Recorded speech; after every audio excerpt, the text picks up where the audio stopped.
Hi guys. Nagutan ko sa akong ilong og pangpawala daw ni sa blackheads. Di na ako kaginhawa. Ayan akong ilong.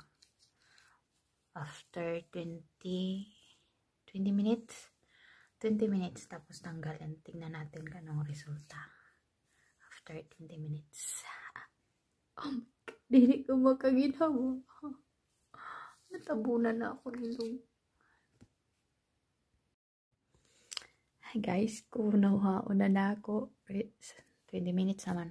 Tingnan nato unsay kuha ba ng mga itom-itom be. Ouch! Ouch! Sakit!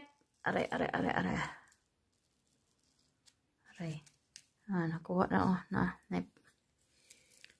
Ouch! Ah!